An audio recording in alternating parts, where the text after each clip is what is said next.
Tell me about historical voodoo. Very well. I will start at the beginning, Mr. Knight, and will go on from there at your prompting. Sounds good. As you may know, Voodoo is a grassroots religion formed by the mixing together of many different African tribal religions and Anglo religions, such as Catholicism or Protestantism. In other words, it is a religion born of the African slave trade, but African slaves were imported not only by the United States, but also into the West Indies where the French and Spanish ran plantation islands. Prior to 1803, the New Orleans area was owned by France. The French Creole in those days owned many African slaves, but the Creole did not permit their slaves to gather, giving no chance for Voodoo to breed here natively. The Creole also knew enough about the corrupted pagan practices of the West Indies slaves to ban the importing of slaves from that region. So, how did voodoo come to New Orleans? After the Louisiana Purchase, American legislators relaxed regulations. Slaves were permitted to gather. The Americans also removed the ban on West Indies slaves. Around the same time, a slave revolt occurred in Santo Domingo, what is now Haiti.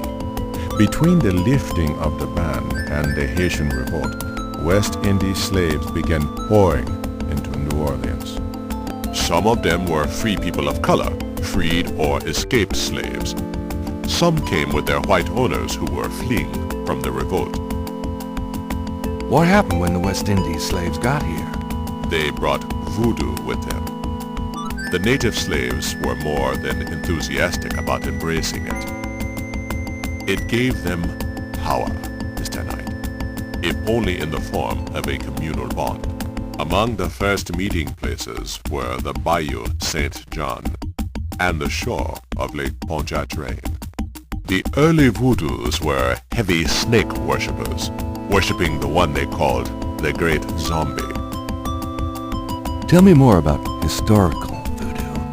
By 1817, the voodoo activities were beginning to cause fear among the white slave owners.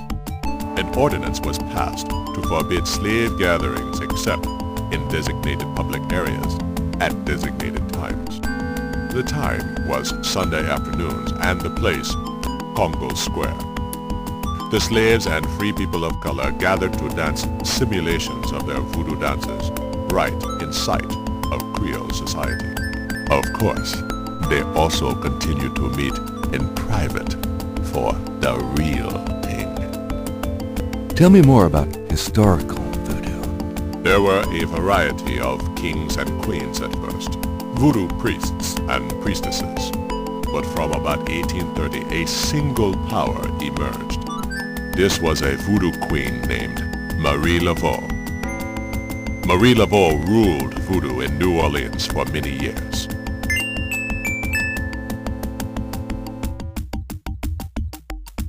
Tell me more about Marie Laveau. There were actually two Marie Laveaus, mother and daughter. Most people thought they were the same woman. Her continued youth added to the mystique. The original, the mother, was also known as Widow Paris. It was she that began the empire. When the Widow Paris began to practice, there were many voodooans in the city. By 1830, she was voodoo queen of all New Orleans. Tell me more about Marie Laveau. The Widow Paris was a hairdresser for rich Creole ladies. She also paid household servants to spy for her. Between the two, she knew everything about everyone who mattered in New Orleans. She was not above using her information to appear psychic, to intimidate, or even to blackmail. You sound as though you admire her. For a black woman in the mid-1800s to gain power is an incredible thing, Mr. Knight. However, she achieved it. Tell me more about Marie Laveau. She kept a pet snake, danced with it too. She held traditional voodoo ceremonies out by the lake. She took herself seriously, very seriously. But she was not above selling tickets for her events to curiosity seekers. She was not above using voodoo any way she could to make money. That is for certain. But if she had been in another line of work, in another age, that would have been interpreted as entrepreneurial genius rather than a sign of fraudulence. Hey, you don't need to convince me. I admire anyone that can actually make a living.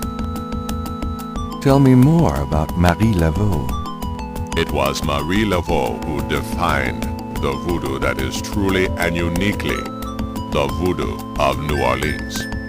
She invented hundreds, if not thousands of spells, potions, charms, and incantations. These form the basis of the modern practice, not to mention the folk tradition of voodoo. Tell me more about Marie Laveau. Her daughter, Marie Glapion, took over when the widow Paris got old. Most people thought it was the same Marie Laveau. Both Maries encouraged that point of view. The widow Paris died in 1881. Marie Glapion had been reigning a long time by then. After the death of the widow Paris, other voodoo queens surfaced, and by 1890, the cult was fragmented again. Marie Glapion just sort of faded away. Tell me more about Marie Laveau. The Laveau tomb, where one or both of the Maries are believed to be buried, is in St. Louis Cemetery No. 1. It is a popular shrine for practitioners and tourists alike.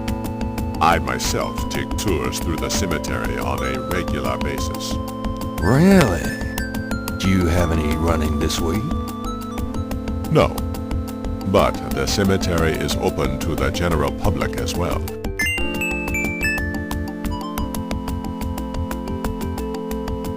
Do you know Malia Getty? Should I? She referred me to your museum.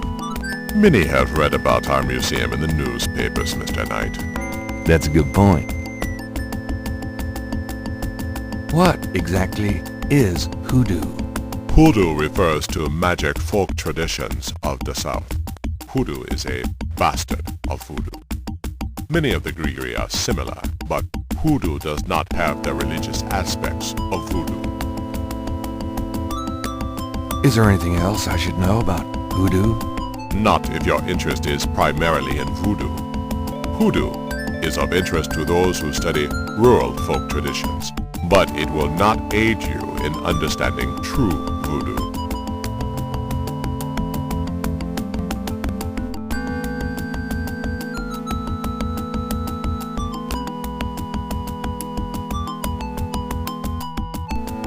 Goodbye, Dr. John. Come back again.